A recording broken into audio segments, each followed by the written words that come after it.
Are you going to speak at the podium? Yes. Thank you. He's going to speak at the podium. He's going to speak out on the street. Wherever you need him to speak, he will speak. They're all panicking where to put the microphone. The car slowed down and looked at me and a woman was in it, and I thought she was waving, but she was giving me the finger.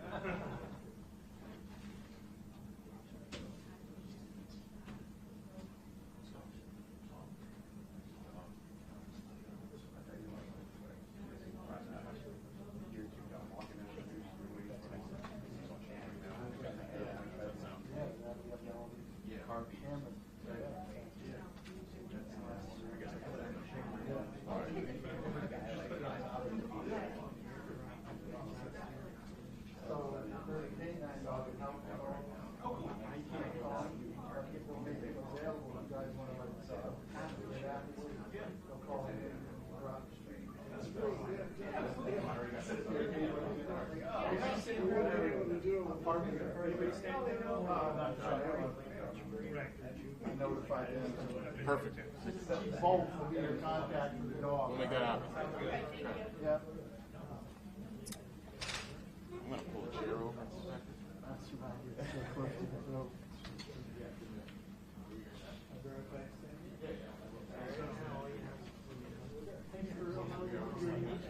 No problem.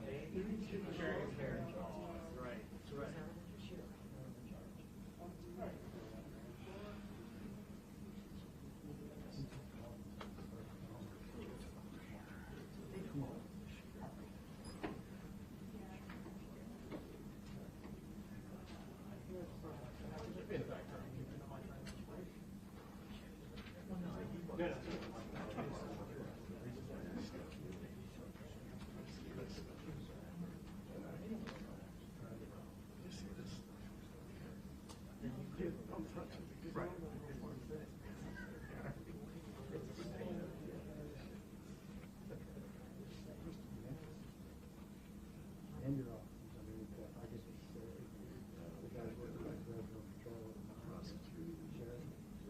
Pretty much everybody is together or anything. I never use the sheriff. I really like it.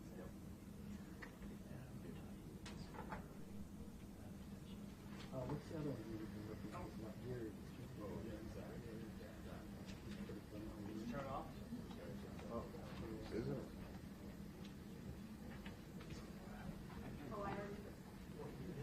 Yeah, it's sealed. It's on mute, so I'm just going to press that. There you go. All right.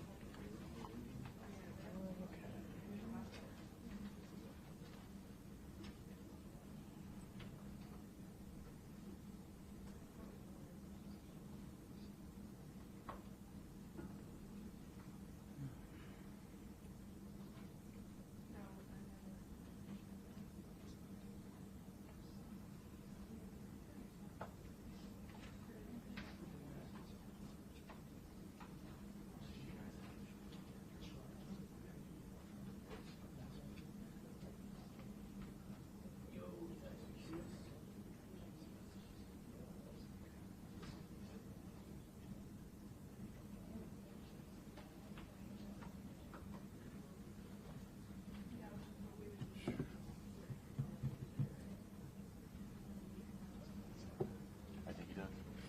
It's fine. Whenever you guys are.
check.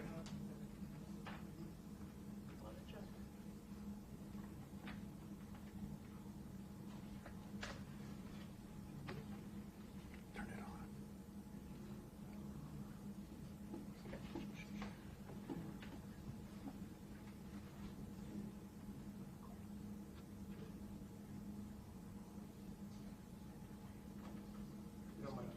Good now? Can you hear me? What are you having for dinner tonight? Not sure. He doesn't. Depends He on doesn't what. make those decisions. He does not make those decisions. He hopes he gets dinner tonight. I know what I'd like for dinner.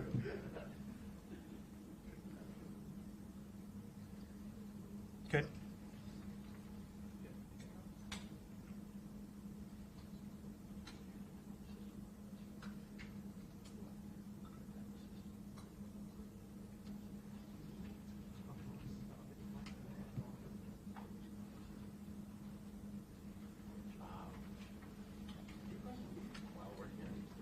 Slightly tilt us toward you. You're good though. You were good on your side.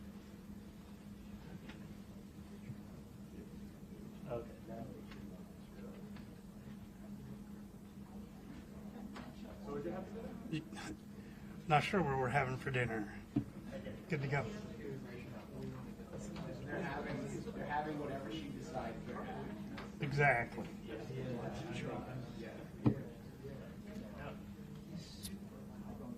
All right. Good afternoon.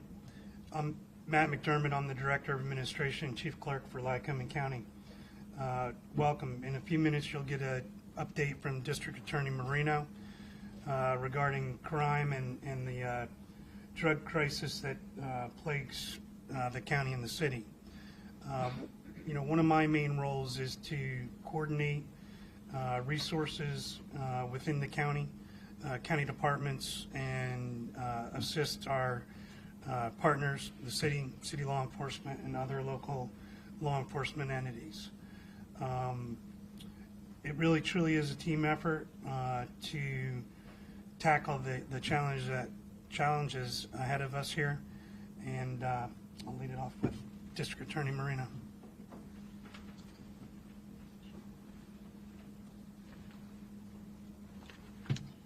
I'm gonna stand over here. Thanks, boss. I want to bring your attention to two criminals that we arrested recently. We're gonna have Tommy come up in a little bit and explain how that went down. But these guys, right here, are peddling drugs in our community. And this guy alone, on any of you guys, were able to take him down. We worked closely with the local post office to keep 4,000 bags of fentanyl off the street. This is another guy that's dealing fentanyl and crack cocaine as well, and meth. These guys are making a lot of money on this, but not anymore, because he was wanted. We prosecuted him years ago. Then he went to Philadelphia. We prosecuted him there, but he was on parole. He cut his ankle monitor off and told Philadelphia to come and look for him. Catch me if you can. Well, we caught his ass, and he's in jail. And we're certainly, when we're done with him, we're going to hand him over to Philadelphia, but we're going to put him away for quite a few years. And this is Nicholas Etimu. A bad guy, doesn't care about anybody but himself. He was arrested, as I said, prior to these charges. And help me out, Tommy. This is, we picked him up where and when? He was picked up in the 400 block of Louisa Street. All of the drugs that are on your right, the panels left, were found on him, actually on his person. This guy is a lifetime major drug dealer, and who knows how many people died, young people died, because of him. So I said this before, to the media, saying it again. Anybody we catch dealing fentanyl in the county, and anyone that dies because of a dealer like him from the fentanyl, we're charging people like him with first-degree murder. We're not going to mess around with this anymore. There's my drug attorneys over there. I don't think anybody wants a nice-looking group of ladies, but don't mess with them because they mean business. You took him off on the street, Tom? Yes. This was an interesting case, and it even gets better. We work closely with the local post office, and we thank them so much for their cooperation and what they do. But we found out that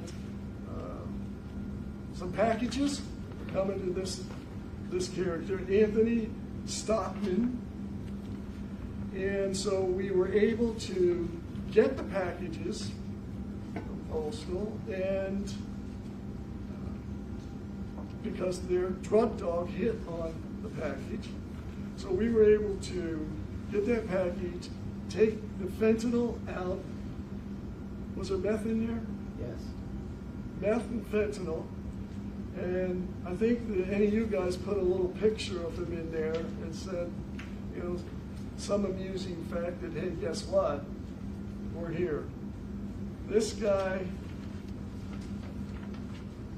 alone, as I said, put out over 4,000, could have put out over 4,000 packets of fentanyl on the drugs that he got in that box. He's going away for a very long time also. I want to thank any of you guys. They know what they're doing. Thank my drug prosecutors, Williamsport Bureau of Police. I was hoping to get a dog here who was very instrumental in this, 2 dogs actually, but they're out hitting another place that Williamsport is going to deal with and bring charges to me once that happens. But this is a minuscule amount of the money that these people carry around and make. These drugs are deadly. I keep saying it over and over again. We're careful not to touch it. These yahoos don't care, but I'm sure when my guys got him, because he's on the run from about 3 or 4 different law enforcement agencies in the state. And this guy really, I'm sure, got a shock when he opened his box that he thought he was going to find fentanyl in there. And it's just too bad we couldn't have a little camera in there when he opens that up, but we're not going to operate that way. Questions? The drug sniffing dogs were used in the Stockman bust. Maybe Jason, you want to comment on it, but how important is it for Williamsport Bureau of Police to work with the NEU, and how good is it to see this kind of outcome when you guys are working together? It's instrumental. We've kind of fostered this relationship for a number of years, and it's been extremely successful with not just the NEU, but with every other law enforcement entity within the county and even outside, both our canines and our officers. We try to give them as much help as possible to keep dangerous drugs and felons like these off the street. So it's the relationships that we've fostered over the years and the work that these our canine officers and their partners have done. It's fantastic, and we're going to keep doing it. We're going to keep hitting it hard as long as we can, for as hard as we can. And we have to, these dogs work hard. We have to retire them after a couple of years, is that right? 8 to 10 years, retire them because of what they're doing is exhausting for them. But this is where we also take the drug dealers' money and we use it to buy these dogs and get to the police agencies that use them and take advantage of what these dogs can do. Any estimate of the street value what these 2 had? Yes, I do.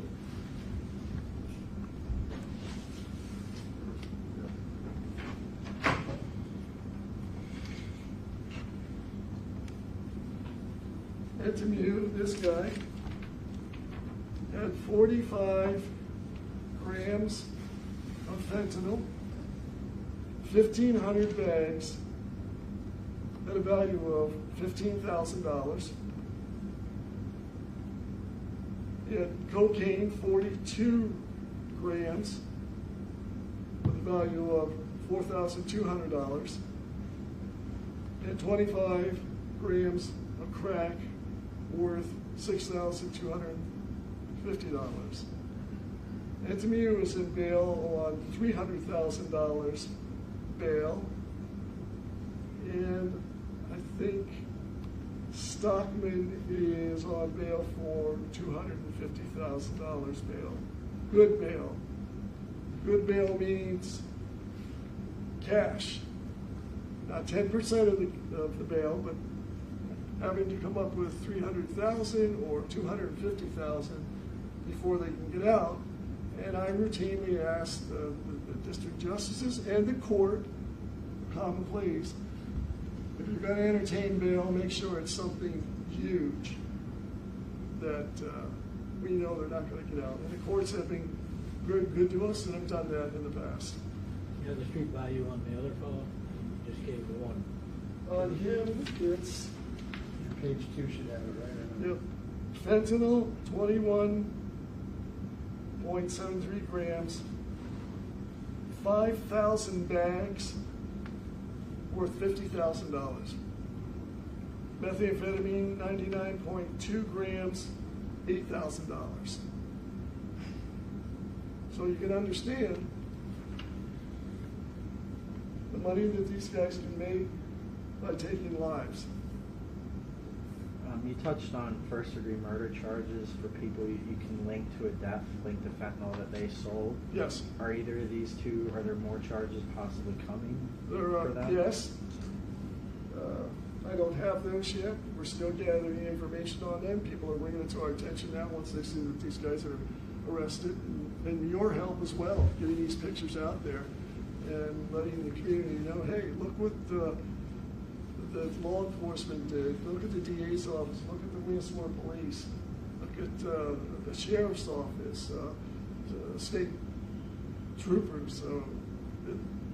With that kind of talent in law enforcement, we can take these people even before they realize it. And that message gets out. That's thanks to you getting that message out. Any chance you're gonna ask the feds to take these two cases? No. We'll do it ourselves. I'm used to doing it in the Fed system, and I'm very, very used to do it in the county system and with my staff. Do it. Tom, you want to come up and talk about what we do to track these people down? Sure. I won't get into real details on how we operate, but several people have already mentioned teamwork. That's what it's all about. We can reach out statewide, countrywide with our contacts with the FBI, DEA, Williamsport Bureau of Police, Sheriff's Office, U.S. Marshals. If there's a law enforcement entity in the area, we work together. We've got contacts with each and every one of them. Each and every one of us all work together well. Pennsylvania State Police, I think I failed to mention them. But if it's a law enforcement agency, we're working together. We have people that we can reach out to. On these particular cases, you know, my guys are out there working right now. Every day they're making buys of illegal drugs in our county. We concentrate mostly in the city, but obviously anywhere in the county we have jurisdiction. But unfortunately, the higher concentrations are in the city of Williamsport. Every day we're working with Williamsport Bureau of Police officers. You guys mentioned the canines. The canines help give us probable cause. Obviously, I can't smell crack cocaine that's hidden, but the canines, that's nothing for them. So we'll bring them out. In Pennsylvania, we're lucky enough that if they hit on a certain package or something, we get probable cause. That gives us the search warrant to go further.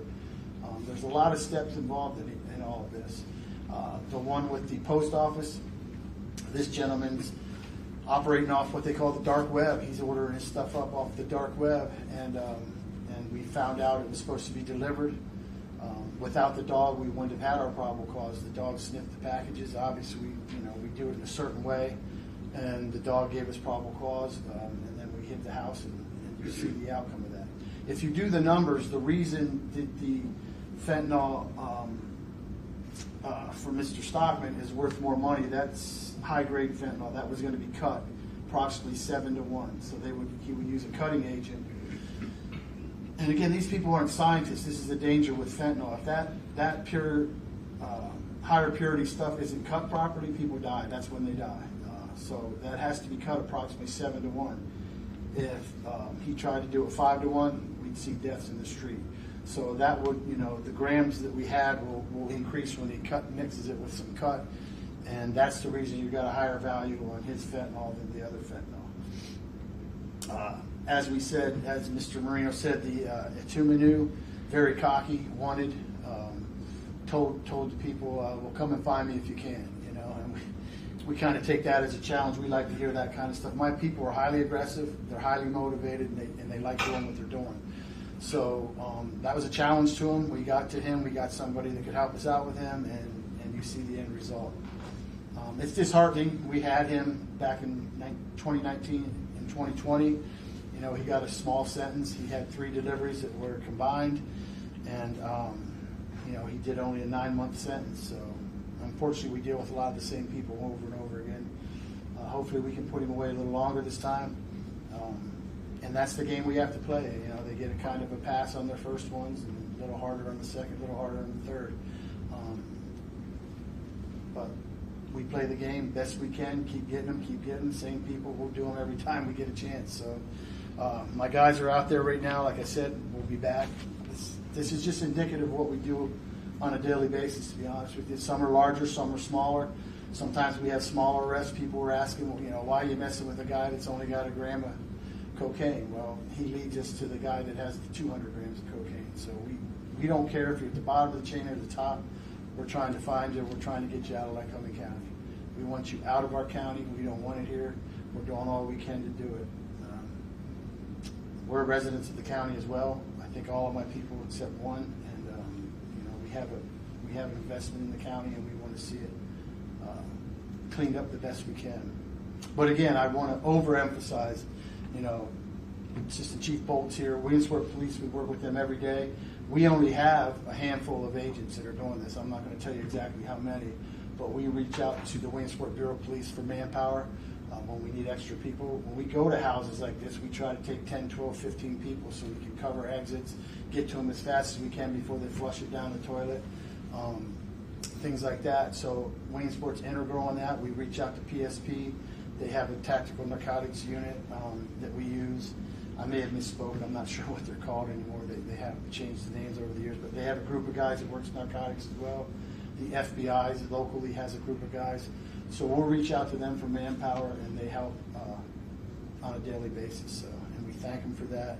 And on the other hand, a lot of people reach out to us because my guys have an expertise, and they have a lot of intel for the street type intel. Adult probation, FBI, a lot of these people reach out and get some intel from us too, so we can go track some people down that they need to find. So it's a evolving situation where everybody's just helping each other at any given time. Nobody takes credit for anything without spreading it out. Without each and every one of us, it's not going to happen. So remember that. The operations, are they currently going on, and are they a product of these two being arrested? I'm not sure I understand the question. Say it again. You guys keep referencing these operations that are going on. Do you mean they're currently happening as we speak? Well, and are they products of these? Are they a result of these arrests? We start at the bottom and work our way up. We try to. Sometimes we jump right in the middle. So there's obviously users out there that are using this. So we utilize them to gather information, help us to get to where we need to go, develop our probable cause to get search warrants. So when I say, they're out doing other cases unrelated to this right now. At any given time, we have probably, I hate to give a number to it, 20, 30 cases that are open that we're working on constantly. Some of them we can get done in 2-3 days. Other ones we're trying to get probable cause to get into a house. These drug dealers are pretty crafty. They know what we need to do to get to them, so they try to evade us the best they can, try to minimize the amount of exposure they have by using other people. we don't want the low-level guys. We want the guys responsible for bringing it in, you know, and we try to work our way up whenever we can, but that takes time. So that's what I said, the investigations are evolving and work in progress all the time. Our guys, as we speak, are out, now working. Not some, perhaps maybe a small portion of this led them to something else, but they have individuals that they follow, they know where they live, they know pretty much what their schedule is, and then they take them down when the time is appropriate. Just think about this though. Combination of fentanyl, the 6,500 bags in Lycoming County. We already have a couple of deaths due to fentanyl. One definitely we're taking as a first-degree murder case, and one that I am reviewing to take as a homicide case as well. And we're going to continue to do it.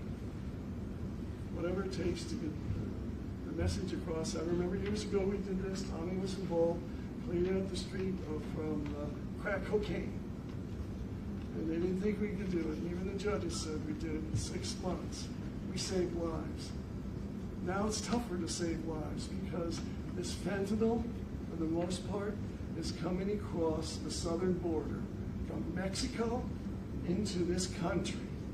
And if I had some people here from DC who run around and smile and get in front of a camera just because they like to watch themselves on TV and read their own press releases, as you're seeing what's taking place now, I'd like them to come with me, come with us, and see what it does.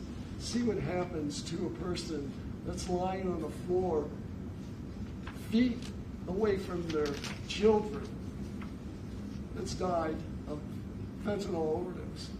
And then what happens to those children? Because that's all you have to do is touch this stuff. And one could die from that.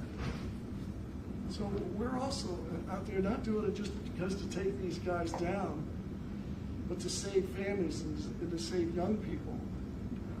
We're out in programs talking about, you don't realize what it's like out there, younger people, the kids, spending time in a state prison. We're trying to get their lives together. That's one of the reasons that our joint effort, we're trying to get together and build a juvenile rehabilitation facility. But that's news for another day. Tom, before you get off that, who's the first, you going to identify who you've charged with first-degree murder? Yeah, but I don't know. I don't remember his name right now. If you want to, I'll call you. If you want to stop by, I'll give you his name. Has he been charged? Yes.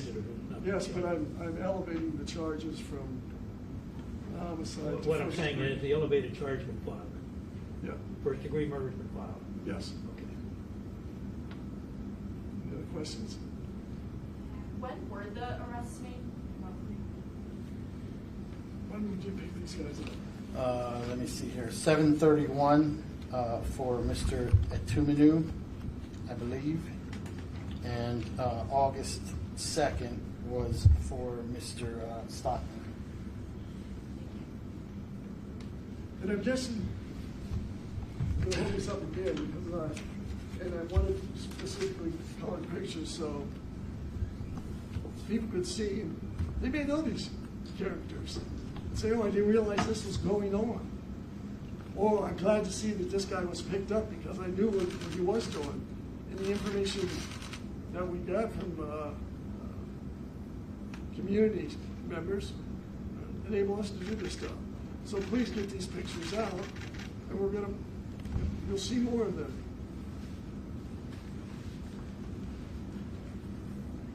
DA Marino, there's been some talks from like the Philadelphia area and so about Trank and Rhino Trank, again, a more extreme version as well. Is that something that's been on your mind as well once you're finding, people like this? Are you seeing anything like that come into Lycoming County, or is this really just preventative measures to make sure stuff like that stays out? Well, both situations, because we know what the mixtures are. Meth and some of the other drugs, fentanyl is mixed with them now. So that's what the young people are using for the most part, and we keep trying to get information out to them that, look, that this can kill you, and it does happen in our community. It's happened too much in our community, or kids dying from an overdose because of knuckleheads like these two. We have not run into any of that yet. We're aware of it. We're watching out for it. It hasn't hit here yet, that trank on Rhino. With the time of year that we have now, right before Little League World Series, and so many people coming into the area from the world, out of the county, is this kind of message to people trafficking in the area? It is, because I said to myself, it probably couldn't be better timed than it is now. Because we have, what, tens of thousands of people coming into our community for Little League. And we want to make sure that the streets are cleaned up. We want to make sure that the families and their kids can walk the streets and not be hassled by people like this. Or not put up with somebody that's on drugs and acting crazy on the street. So we will keep a close eye on this. We're working closely with Little League, our law enforcement team, our DAs, and we're ready to take anybody down who wants to go this route. Tom, this is a question you may not be able to answer. Over the years, district attorneys, law enforcement have stood up like this, announcing things. How do you stop it? That's the thing. I mean, everybody said we're going to stop it. It's still happening. How do you stop it? I'm not saying we're going to stop it. I'm saying we're going to slow it down.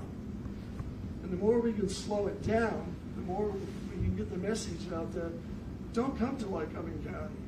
We want to get that same message out, John. You remember that we got out in the 1990s and early 2000s on crack cocaine.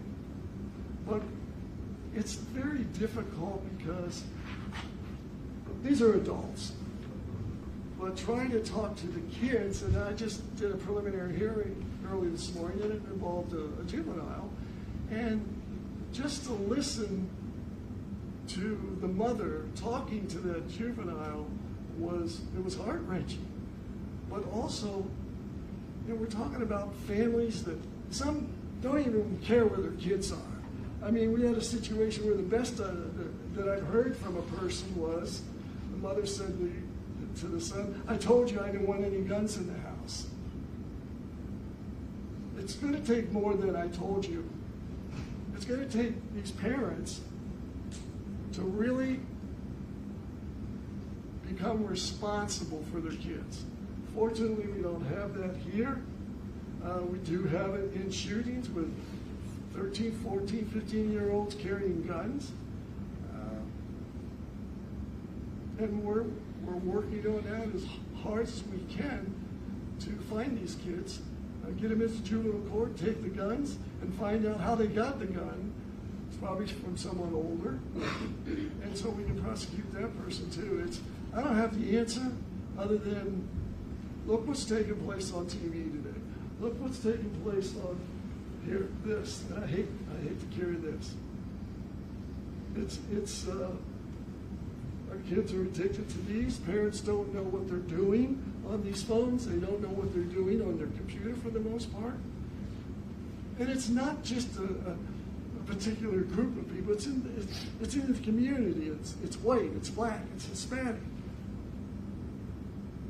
And we have to come up with help for parents if they will allow us to do it, because too many times I've had usually the mother, because the father's not around, I don't want to be bothered. He didn't do it, and so leave him alone and don't bother us. But on the other hand, I've had several mothers come in and say, I need help. This is what's happening with my daughter or my son. And then we get juvenile probation involved. Hopefully, if they don't want to participate, the kids get a court order from the judges to say you have to, or else you're going to be in detention. And that's what goes back to our hope to put up a state-of-the-art juvenile rehabilitation center.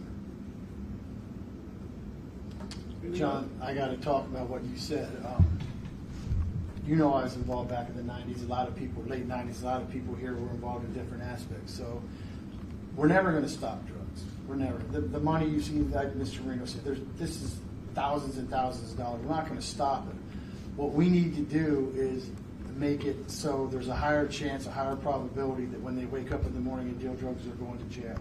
And then we need help from every agency. We need to put them in jail as long as we can, not offer plea deals like a lot of counties do. Back in the late 90s, this is a true story. I was there. We put one of our undercovers out. He's still working today. And he was on a skateboard to go buy crack cocaine in the 700 block of West 4th Street. We dumped him out at St. Joe's. Before he got to the Shamrock, he was approached 3 times to buy crack cocaine off of dealers. So we don't have that anymore. They're not out dealing on the streets, on the corners. The team between the FBI, Williamsport Bureau of Police, Pennsylvania State Police, Lycoming County Drug Task Force, they stopped that. That stopped. We didn't stop the drug dealing, but we changed the way they operated. And that was quality of life issue. You don't want to see drug dealers out on the street. So they keep the efforts. You know, a lot of people, we get frustrated. A lot of people think, well, you're never going to stop it. No, but you curtail it. It could be a lot worse. A lot of cities have lost control of their towns by not prosecuting aggressively. Drugs have taken over. High crime, way higher than Williamsport. You know, I mean, so look around. If we stopped doing what we do, it wouldn't take long for the street to look totally different. And that I've seen that through 20 years, and I'm sure other people can echo that same thing in here. And these 2 guys here, I'm going to push as hard as I can that they spend the rest of their life, but they die in prison. But also, if there's a death based on what either of these 2 guys do, I'm going after the death penalty for them. Commissioner, you and I had a discussion about... Talk here, or do you want me to go there? Over there would be great.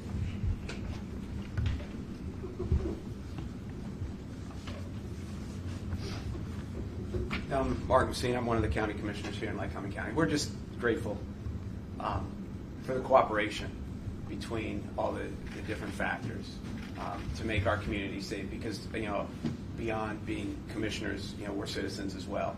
And we realize it is an epidemic in our society, and the better that all the factors with the city, the county, you know, the state. He talked about the FBI. I even mentioned the post office. I did not think I would be hearing about the post office being involved in this today. But, you know, the more the good people work together, the more it makes our community safer.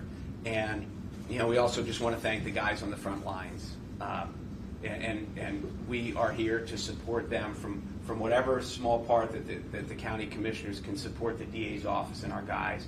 And I know the mayor's office in the city sees it the same way. But, you know, we stand up here in our shirts and ties, and we get to speak at press conferences, and we're involved in strategy meetings, whether it's budget strategies or law strategies or enforcement strategies. But the guys out on the streets are the ones that are doing the hard work and the dangerous work. And without them, you know, where would we be? So, again, we're here to support them. We've made a commitment to public safety because, you know, what do you have in a community if you don't have public safety? So we're here to support that in any way we can. And, again, we're thankful for everyone involved, especially the guys and gals that are out on the street on the front lines. And I can tell you about the people that we have that are just, they're constantly out there protecting the community. But think about this. If those people wanted to, they could go out to higher paying jobs, because law enforcement, you don't become a law enforcement officer for the pay. You become a law enforcement officer because you want to improve the quality of life in your county. And we're going to continue to do that. So thank you for being here. Scott, Chairman of the Commissioners.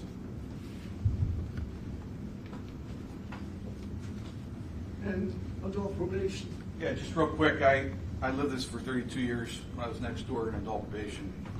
I saw what drugs does to a community, the quality of life, what it does to a family, how it tears the family structure apart. You know, I've been in homes where you know, kids are, mom's selling crack, selling the bed for crack, selling her kid's bed for crack, and the kid's sleeping on the floor. Sad things that I experienced and my colleagues that I worked with experienced. And you know, how it affects every aspect of life. People say it doesn't affect me, it affects you. You go to the stores, you pay higher prices because, a lot of times, because retail thefts. They're stealing to get drug money. And retail theft is one way. And then they pass that cost on to consumers. So there's so many different ways it does affect us. It affects the schools.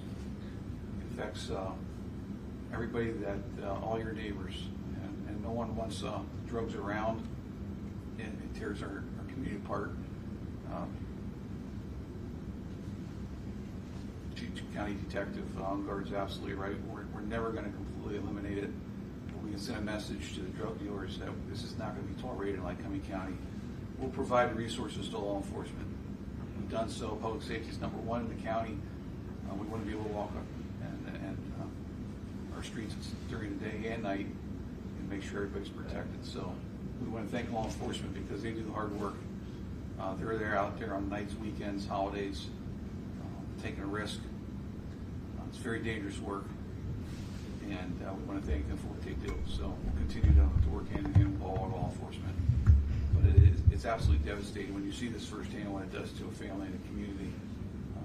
It will completely destroy a community, and we're not going to allow it to happen in Lycoming County. So thank you. And its original source from this China is sending fentanyl to Mexico, and the border is open as it is. The drug dealers are coming across the border, finding people to sell, bringing people to sell the drugs in this country.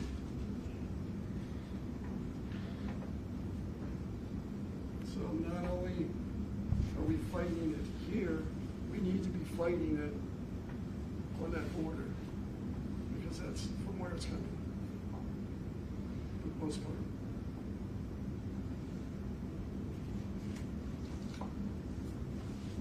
Thanks much.